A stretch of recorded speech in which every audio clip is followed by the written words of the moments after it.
آپ نیچے واحلل عقدة من لساني يفقهوا قولي يا رب صل وسلم دائما ابدا على حبيبك خير الخلق كلهم وآله وصحبه اجمعين.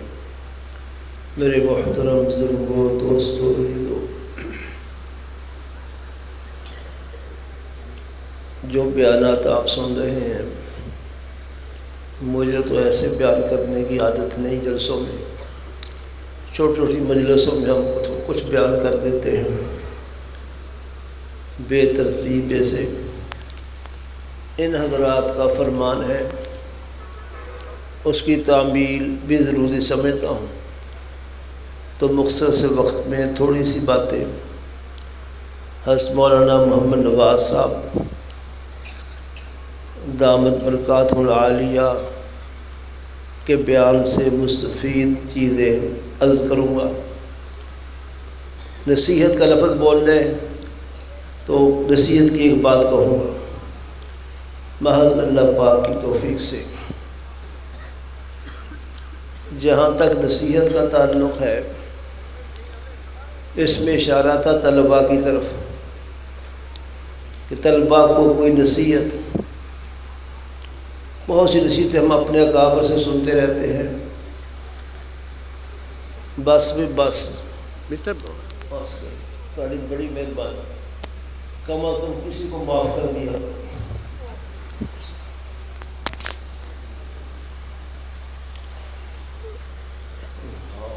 ایک وقت تھا ہم نے خود دیکھا، آئی نشریت کانفرنس لاہور میں ہو رہی تھی، بہت بڑی کانفرنس، اس سے 50 گنا مجمع زیادہ ہو، اس سے بھی زیادہ ہو، جمعیت علماء اسلام کے زیر اہتمام. سیاسی لیڈر کچھ مسئلوں میں آزاد ہوتے ہیں، لیکن ہمارے اکابر نے ہمیشہ استقامت اختیار کی. حضرت مولانا غلام غوث ہزاروی بہت بڑے سیاسی لیڈر تھے رحمۃ اللہ علیہ. مدارس والے، دارالافتاء والے، یہ لوگ تو بہت محتاط تھے تصویر کشی سے، تصویر سے، فوٹو سے بہت دور تھے، بہت نفرت رکھتے تھے. اللہ، سیاسی لوگ کچھ کھلے سے مزاج کے ہوتے ہیں، لیکن ہمارے اکابر نے کبھی شریعت کا دامن نہیں چھوڑا. مولانا غلام غوث سیاسی لیڈر ہونے کے بعد جب بیان کے لیے اسٹیج پر کھڑے ہوئے تو وہ اخباری نمائندہ تصویر لینے کے لیے اسٹیج پر چڑھا.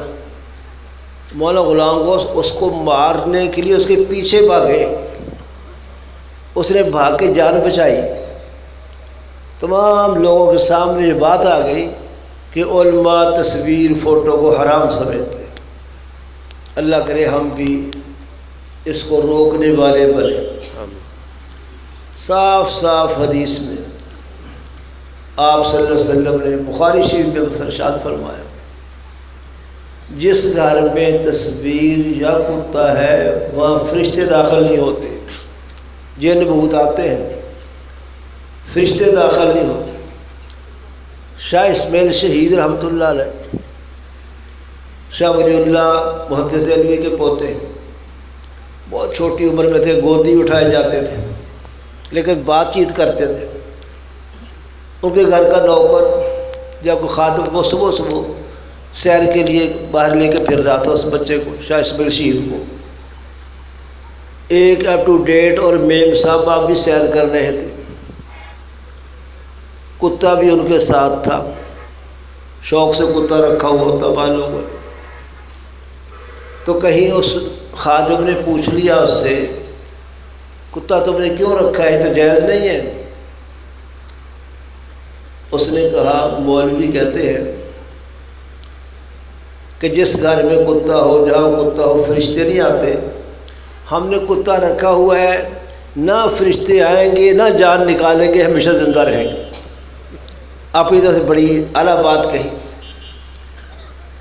شاہ اسماعیل شہید جو بالکل چھوٹے تھے، گودی اٹھائے ہوئے تھے، وہ فوراً بولے کہ کہنے لگے نہیں نہیں، جو فرشتہ کتے کی جان نکالنے آئے گا وہی تمہاری جان نکالے گا۔ تو اللہ کرے کہ ہم بھی، ہمارے علماء بھی سارے حق پرستی کیا کریں۔ میں زیادہ نہیں کرتا تاکہ رنگ میں بھنگ نہ ڈل جائے۔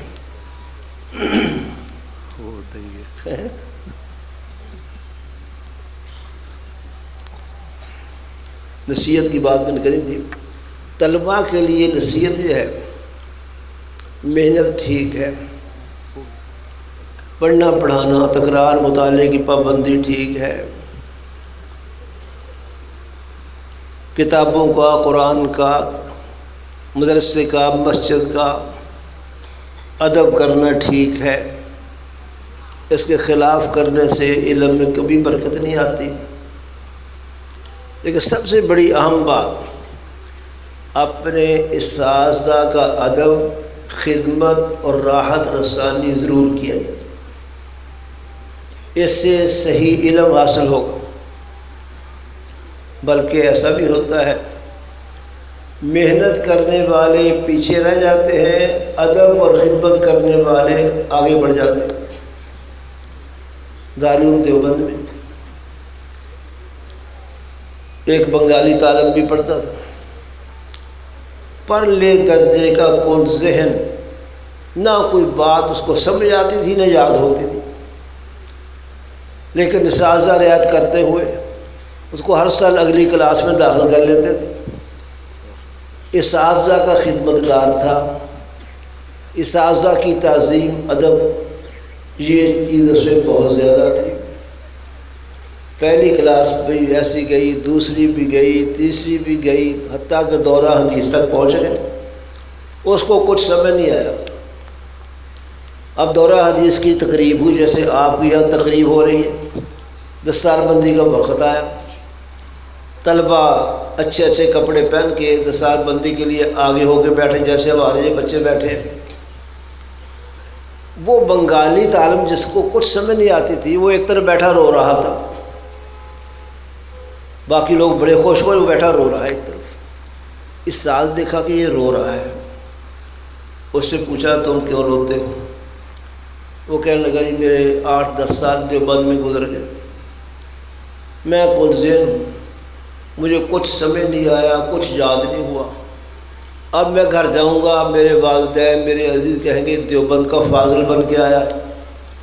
ہمارے علاقے میں رواج ہے کہ جو عالم بن کے آتا ہے اس کا استقبال کرتے ہیں بسی سے نکل کر، پھر اس کو کہتے ہیں ابھی کوئی بیان کرو، مجمع لوگ جمع ہے، بیان کر دو۔ مجھے بیان کے لیے کہیں گے، میں ایک حرف نہیں کہہ سکتا، آتا ہی کچھ نہیں، اس لیے میں رو رہا ہوں۔ میرے ابا جی مجھے کہیں گے، استقبال کریں گے، مجھے بیان کے لیے کہیں میں کچھ بیان کر نہیں سکوں گا۔ اساتذہ اللہ والے تھے، ویسے بھی بزرگ ہوں، اساتذہ ہوں، مشائخ ہوں، جب ان کے دل کو خوش کیا جائے اللہ کی رحمت ایسے لوگوں پر نازل ہوتی ہے۔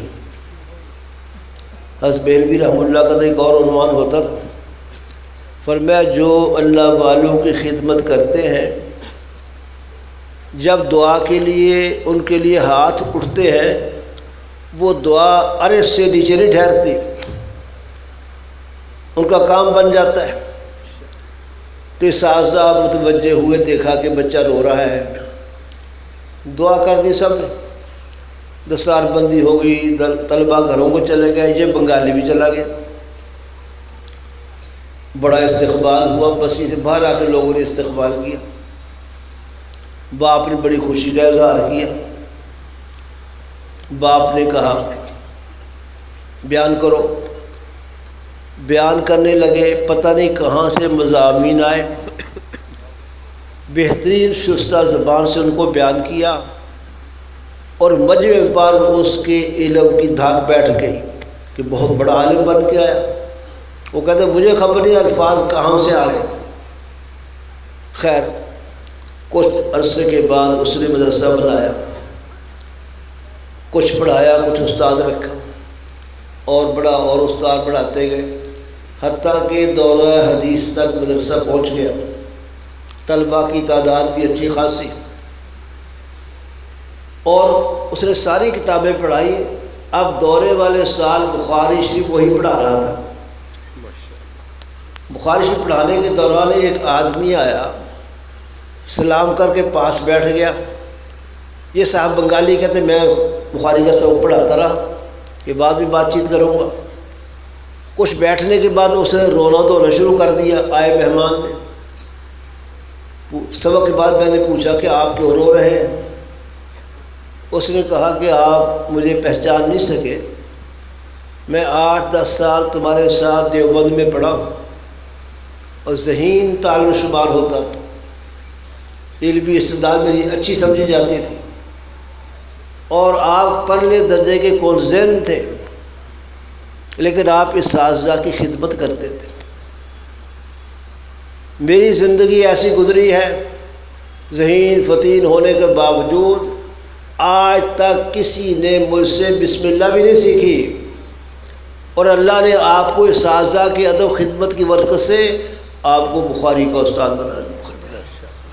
اس لیے اساتذہ کی خدمت, راحت رسانی, یہ سب سے بڑی چیز ہے علم میں برکت کی.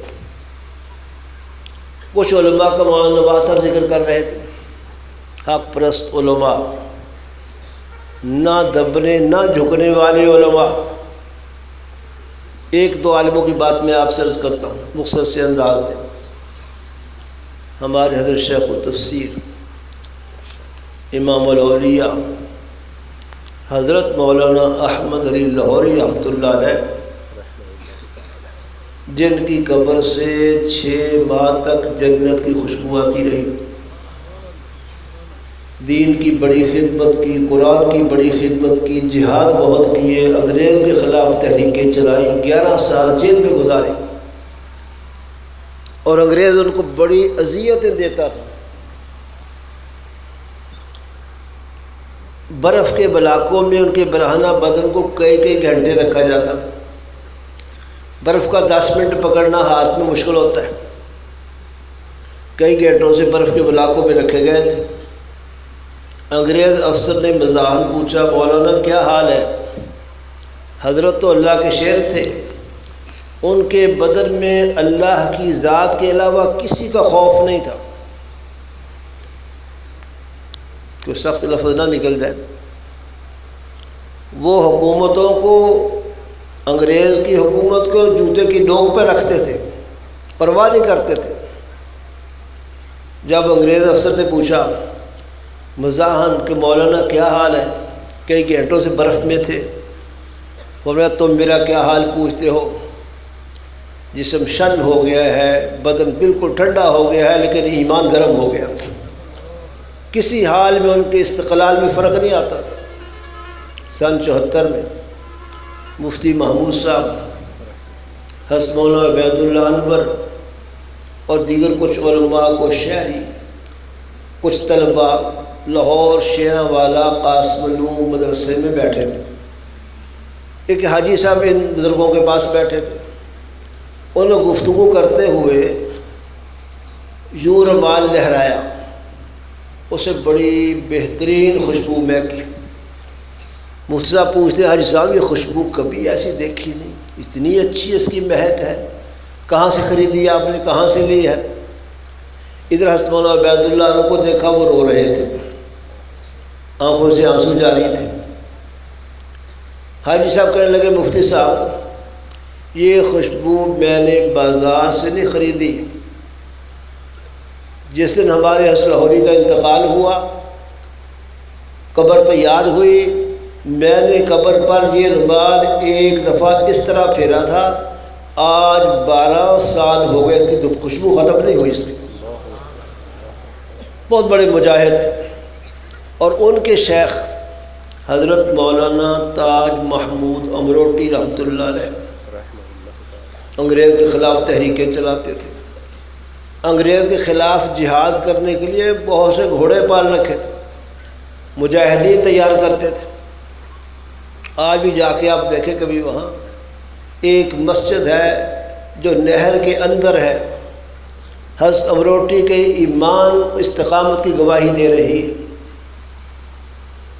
اس مسجد کو گرا کر انگریز وہاں نہر بنانا چاہتا تھا، نہر کے راستے میں آتی تھی۔ حضرت اڑ گئے، ڈٹ گئے کہ اللہ کا گھر گرنے نہیں دیا جائے گا۔ انگریز آفیسروں نے بہت سمجھایا کہ چھوٹی سی مسجد ہے، متبادل جگہ دیتے، فرق نہیں، بچی چھوٹی ہو یا بڑی ہو اس کی حفاظت کی جاتی ہے، یہ تو ہماری ماں ہے۔ بلڈوزر آ گئے گرانے کے لیے، مسجد کو شہید کرنے کے لیے۔ حضرت تنے تنہا اس کے سامنے یوں کھڑے ہو، بلڈوزر کی وہ جو ہوتی ہے زنجیر وہ ٹوٹی، دوبارہ چلایا، کھڑے ہوئے، وہ بھی ٹوٹ، 3 بار زنجیر ٹوٹی۔ آخر انگریز نے مسجد کو بحال رکھا، نہر نیچے چل رہی ہے اور اوپر مسجد کسی جگہ پر بحال آئی۔